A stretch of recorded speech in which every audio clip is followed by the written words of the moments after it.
में हटा दी। याद रखे बीजेपी के लोग, समय बदलता है, समय बदलेगा तो उन्हें भी पता लग जाएगा कि इसी तरह की व्यवस्था उनके लिए होती है। झंडा भी दिखाया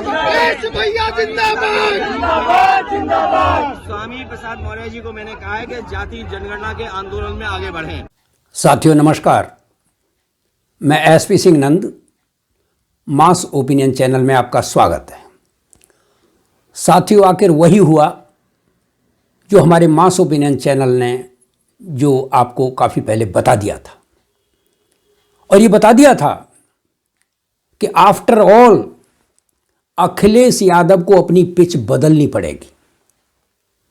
सॉफ्ट हिंदुत्व से काम चलने वाला नहीं है, अपने विकास कार्यों को गिनाने से काम चलने वाला नहीं है। आपको सामाजिक न्याय की पिच पर लौटना पड़ेगा। और आज अखिलेश यादव ने बाकायदा छक्का मार दिया, गेंद बाउंड्री के बाहर चली गई और घोषणा कर दी कि अब जनगणना के सवाल पर आंदोलन होगा।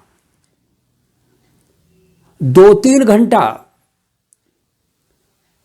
पिछड़े वर्गों के कद्दावर नेता, ओबीसी के कद्दावर नेता स्वामी प्रसाद मौर्य से बंद कमरे में बात करने के बाद यह ऐलान कर दिया कि भारतीय जनता पार्टी हमको शूद्र समझती है और अपने ट्विटर पर लिखा कि आज भी कुछ लोग मंदिर प्रवेश, हर किसी को मंदिर प्रवेश का अधिकार नहीं देना चाहते,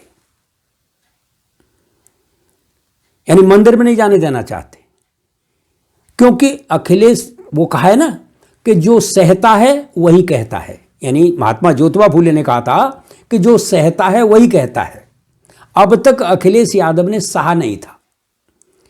जब मुख्यमंत्री रहते हुए उनका घर, मुख्यमंत्री रहने के बाद, उनका कार्यकाल पूरा होने के बाद जब उनका घर धुलवाया गया था, तब थोड़ा कहा था कि भाई हमारा घर धुलवाया गया, मुख्यमंत्री, हम भी मुख्यमंत्री रह चुके थे, लेकिन वो ये समझ नहीं पाए। अब उनकी समझ में आया है कि हम शूद्र हैं, तो जो सहता है वही कहता है। बहुत से लोग सहते रहते हैं लेकिन नहीं कहते हैं। राष्ट्रपति रामनाथ कोविंद ने सहा लेकिन नहीं कहा। तो ये जो स्थितियां हैं, हमने पहले ही कह दिया था कि सामाजिक न्याय के फलसफे पर, सामाजिक न्याय के मुद्दे पर आपको लौटना पड़ेगा, अन्यथा पार्टियों के कार्यालय पे ताले लग जाएंगे, ये भी हमने कहा था। और आज अखिलेश यादव को जब स्वामी प्रसाद मौर्य ने समझाया कि आप, हालांकि अखिलेश यादव ने रामचरितमानस के बारे में कोई बात नहीं कही, लेकिन उन्होंने अपनी लाइन क्लियर कर दी कि हमारा पाला कौन सा है। यानी अब लड़ाई पाला खींचकर के होगी। पाला खींच दिया गया है, एक तरफ हिंदुत्व का, एक तरफ सामाजिक न्याय का। भारतीय जनता पार्टी अपने पाले में लेकर के खिलाना चाहती है, हिंदुत्व के पाले में खिलाना चाहती है। और अब तक ये विरोधी पार्टियां, विपक्षी पार्टियां भारतीय जनता पार्टी के पाले में हिंदुत्व के सवाल पर उनसे लड़ते आए थे, खेलते आए थे और मात खाते आए थे, पिटाई होती रही थी। लेकिन अब समझ में आ गया है कि सामाजिक न्याय का जो मुद्दा है, उसके सामने भारतीय जनता पार्टी का टिकना मुश्किल है। भारतीय जनता पार्टी, और ये देखा भी जा रहा है कि किस तरीके से भारतीय जनता पार्टी के शासनकाल में ओबीसी के कर्मचारी, ओबीसी के लोगों के लिए जो सिलेक्शन हो रहे हैं, उसमें ओबीसी के लिए लिख दिया जाता है NFS, नॉट फाउंड सूटेबल, यानी ओबीसी के लोग सूटेबल नहीं हैं। और ओबीसी के लोगों को के साथ, SC के लोगों के साथ, ST के लोगों के साथ जिस तरीके से पक्षपात किया जा रहा है, नौकरियों में पक्षपात किया जा रहा है, एम्प्लॉयमेंट नहीं दिया जा रहा है उनकी। और आज मायावती ने भी कहा है कि 100 करोड़ लोग 5 किलो अनाज के ऊपर निर्भर कर दिए गए हैं। तो इस तरीके से यानी रोटी रोजगार छीन करके 100 करोड़ लोग अनाज के ऊपर निर्भर कर दिए गए हैं, उनको रोटी रोजगार नहीं दिया है। तो अल्टीमेटली जो सामाजिक न्याय का मुद्दा है वो SC ST OBC के ध्रुवीकरण का मुद्दा है, यानी 6743 जातियों को एकजुट करने का मुद्दा है। और इसी मुद्दे को लेकर के मंडलवाद की लाइन एकदम क्लियर हो गई है और स्वामी प्रसाद मौर्य के रास्ते पर अब अखिलेश यादव चल पड़े। ये बहुत बड़ी बात है। जो स्वामी प्रसाद मौर्य इतने कई दिन से बोल रहे थे, 5-6 दिन से जो बोल रहे थे, हम समझ रहे थे कि इसका कुछ न कुछ मतलब है और अखिलेश यादव चुप्पी साधे हुए थे। लेकिन अब अखिलेश यादव के साथ जो दुर्व्यवहार हुआ, आज वो किसी धार्मिक कार्यक्रम में गए थे और वो पीली चद्दर भी ओढ़े हुए थे, पीताम्बरी के इसी कार्यक्रम में गए थे। तो अखिलेश यादव के साथ भारतीय जनता पार्टी के, विश्व हिंदू परिषद, बजरंग दल के लोगों ने उनको काले झंडे दिखाए, काले झंडे दिखाए। तब अखिलेश यादव ने की समझ में आया कि जो सहता है वही कहता है। उनको पता लग गया अगर अखिलेश यादव की जगह कोई और किसी अपर कास्ट का कोई व्यक्ति होता तो क्या उसको काले झंडे दिखाए जाते, मंदिर में जाने से रोका जाता। लेकिन आज अखिलेश यादव की समझ में आ गया कि हमारे साथ जो व्यवहार हो रहा है वो यादव होने के नाते हो रहा है, इसका मतलब हम शूद्र हैं। वो तो ये समझ बैठे थे कि भाई हमने तो ठाकुर समाज में शादी कर ली तो हम तो राजपूत हो गए, ठाकुर हो गए। लेकिन ऐसा नहीं है, आप शूद्र हैं, आप उन 6743 जातियों के अंतर्गत ही आते हैं। और अखिलेश यादव ने जो बयान दिया है कि हम शूद्र हैं और अब लड़ाई जो है जनगणना के मुद्दे पर आंदोलन हम तेज करेंगे। जनगणना का मतलब बहुत बड़ी चीज़, जनगणना का मतलब है कि SC की जनगणना तो हो ही रही थी, लेकिन OBC की जनगणना के लिए मतलब कि अब तेजस्वी, नीतीश कुमार और अखिलेश यादव अब एक लाइन पकड़ रहे हैं, एक लाइन है तीनों की।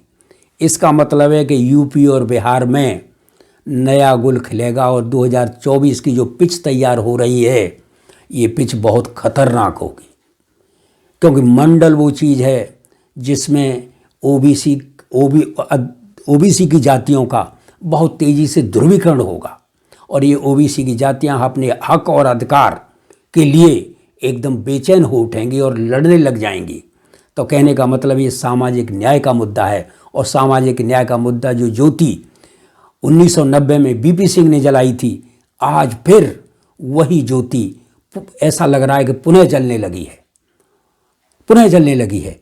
उन्होंने स्वामी प्रसाद मौर्य को निर्देश दे दिए हैं कि आप जातिगत जनगणना के मुद्दे पर तुरंत आंदोलन खड़ा करें और पूरे उत्तर प्रदेश में। और स्वामी प्रसाद मौर्य के चेहरे से भी लग रहा था, वो जिस आत्मविश्वास से बोल रहे थे, जिस कॉन्फिडेंस के साथ बोल रहे थे, उससे लग रहा था।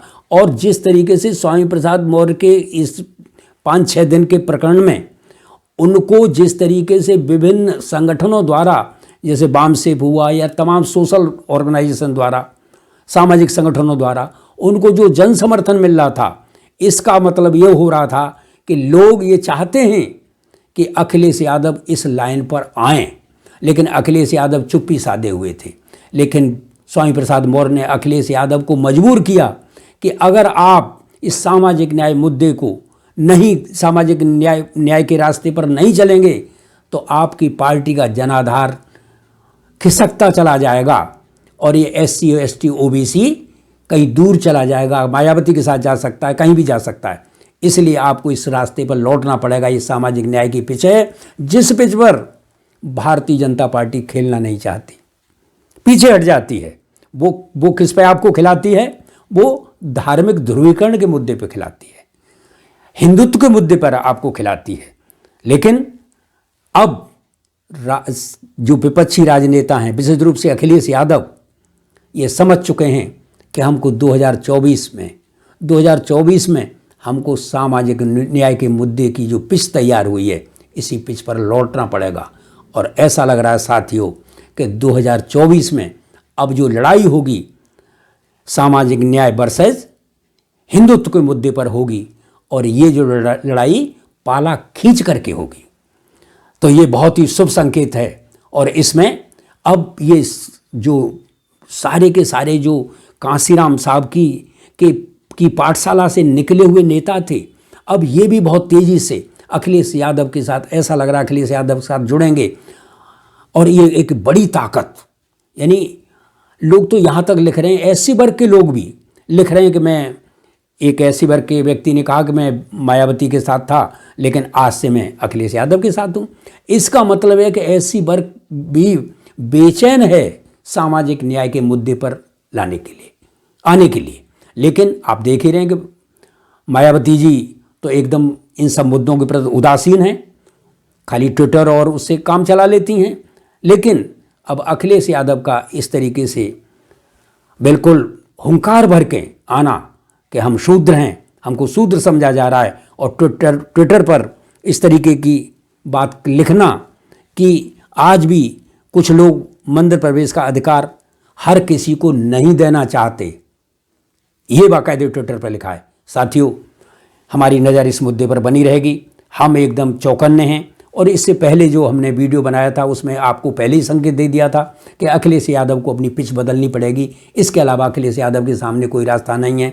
और लेकिन आज हमको खुशी है कि अखिलेश यादव ने गेंद जो बाउंड्री के पार छक्का मारने के बाद पहुंचा दिए। साथियों, इन्हीं शब्दों के साथ इस वीडियो में बस इतना ही।